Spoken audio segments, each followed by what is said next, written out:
Good afternoon. It's always hard to follow Ambassador Rudd, but I will do my best.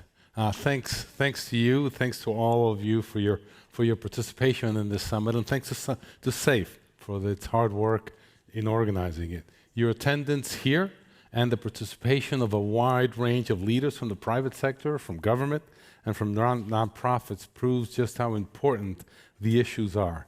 And the title of this conference, Solving the Global Power Puzzle, is indeed a perfect title for this work. Solving this puzzle is important for a bunch of reasons. John Kerry last week, as he was leaving the State Department, completing his tenure as Presidential Envoy for Climate, said to us shortly before he departed, he gave a talk at the State Department, which I thought was very, very inspiring. And he said, "Our actions on climate will shape lives, livelihoods, security, and geopolitics at home and abroad for generations to come. And if we succeed in this mission, we will save hundreds of billions of dollars in future disaster response, in humanitarian funds, and in rebuilding efforts. We will increase affordable energy access and security. We will advance U.S. competitiveness in multi-trillion-dollar markets, and we will show our allies and our adversaries that the U.S. can be counted on to lead the world in solving its biggest challenges." Important words, and frankly, in my eyes, not an exaggeration. Our important work includes a number of challenges, many of which have been discussed and deliberated here over the last couple of days. Overcoming these challenges will not be easy, and it will take our concerted and sustained effort.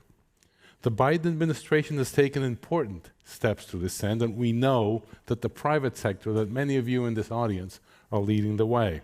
So let me tell you about one initiative that my team has been working on now for about a year and a half, and that brings the private sector and the government together in order to address these challenges. Many of you, in fact, may have heard me speak about this before, and you've heard me speak about the Minerals Security Partnership, our MSP.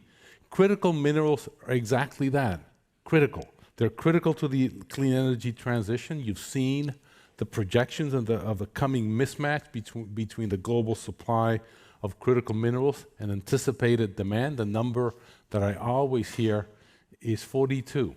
42 times the amount of lithium that we have today will be needed by 2050 for us to meet our clean energy goals. Price volatility, dynamic demand, and new and emerging technologies will further complicate how the market can match demand with expected supply over the coming years. And the domination of this sector by one country has in fact tilted the normal market forces, and it's highlighted the need for all of us to take collective action on our part. As I see it, I divide the critical minerals challenges into three parts. Number one, more production capacity of critical minerals needs to come online, including capacity through domestic production here in the US, but also via our friends and partners across the globe, because no one country can solve this problem alone. Number two, many of the minerals that we use today and that we need are currently concentrated in supply chains that run through a single country, creating significant vulnerabilities today and in the near future. And third, current practices for critical minerals extraction, production, and waste management often have adverse effects on human health and the environment. History is full of projects that were perfectly feasible, but simply haven't seen the light of day because communities were opposed. So nearly 2 years ago, actually about a year and a half ago, we launched the Mineral Security Partnership with a number of our key friends and allies to address these three challenges. Today, the MSP includes 14 partner countries and the European Union, which collectively represent more than 50% of global GDP. The MSP supports production, processing, and recycling projects around the world in order to expand and diversify critical mineral supply chains at the same time that we uphold high environmental, social, and governance standards. We start from the premise that supply chains of critical minerals are far too concentrated. We need diversity of supply, whether that be in extraction projects, in refining and processing, or in fact, in recycling. Diversity in supply chains works to benefit investors, mining companies, and off-takers. It also benefits countries, resource-rich countries who need a choice in who they work with in order to produce these minerals. The more choice that these countries have in partners, the more that they can ensure a fair deal for their laborers and their communities. And while the market can play a powerful role, and it often does, in promoting this diversity of supply, the domination of one country has in fact skewed the normal market forces in this sector. Our efforts through the MSP, one of the things we're trying to do is to rebalance the market forces that right now seem to be skewed. What we do in the MSP is to provide a coordinating mechanism for MSP partners, their financing institutions, their private sectors, their development finance institutions, and their export credit agencies to finance and to collectively de-risk projects and to catalyze and accelerate additional private sector investment.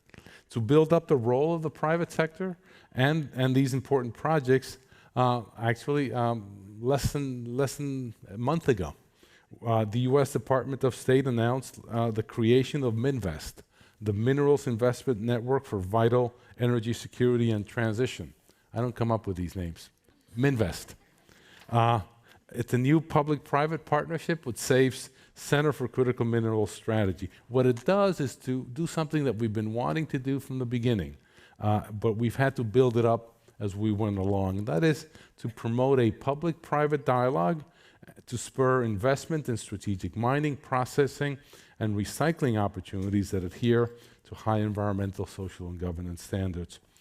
We needed a line of communication with the private sector. We needed to be able to talk to companies if we felt that there was a gap in the supply chains, that there was a need for those companies to step up a mining of certain minerals. And it's our way of having that line of communication. One company, in fact, about 3 months ago, told me that, Jose, if you had told me that you needed this mineral, the mineral that I was talking about, I would have gotten you that mineral in 6 months.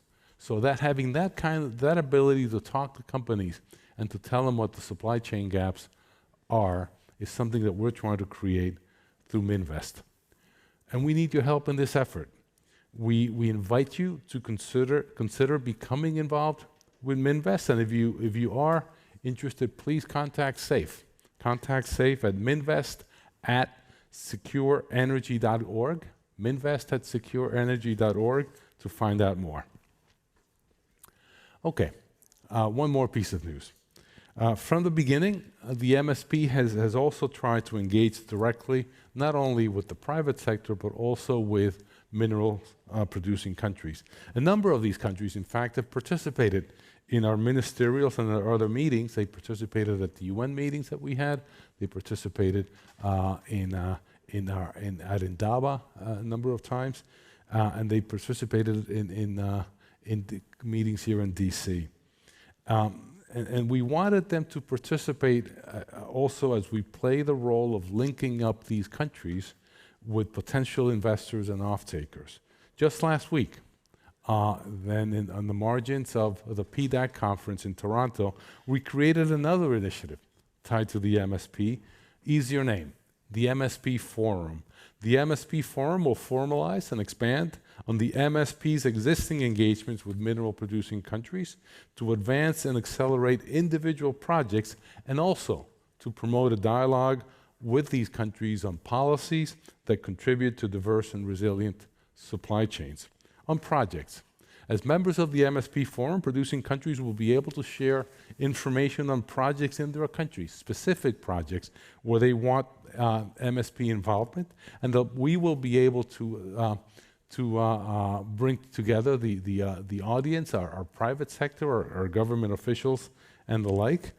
And these countries will be able to provide presentations on critical mineral opportunities and also submit assistance requests for things like geological surveys or mapping. Many of these countries don't know where their resources are, and they often come to us and say, can you help with mapping? Because we know we have graphite, for example. We just don't know exactly where these minerals are. So we'll be able to engage on that score. And so through the MSP Forum, by having a line of communication with governments, we'll be able to facilitate investments and help in these important projects. That's on projects as part of the MSP Forum. The other piece of the MSP Forum that we announced last week is policy, is the policy dialogue.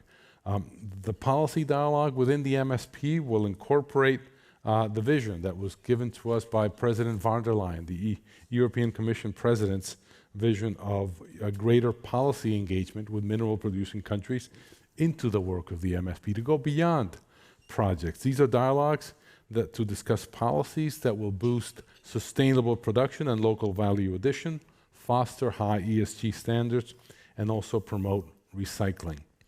Together, having the MSP Forum, adding it to the work that we have been doing already for a year and a half on sharing information, on investing together, on financing together, on recycling, will give the MSP the structure that it needs to cement its facilitator role among the private sector, MSP governments, and producer countries. With this structure, the US and our 14 MSP partners will work closely together to catalyze critical mineral projects that can succeed in today's challenging market and create the diversity of supply that we all seek. We all share a goal within the MSP, and in fact, we call it our calling card, our competitive advantage. We share a goal of responsible build-out of production and supply chain diversification. We prioritize transparency and provide environmental benefits and environmental protection to local communities and countries where their resources are produced and processed. We often talk about this being what makes us different from other countries, and what in fact, in my experience in government, countries want. They want this kind of investment. They don't want to have to choose between environmental degradation and economic growth.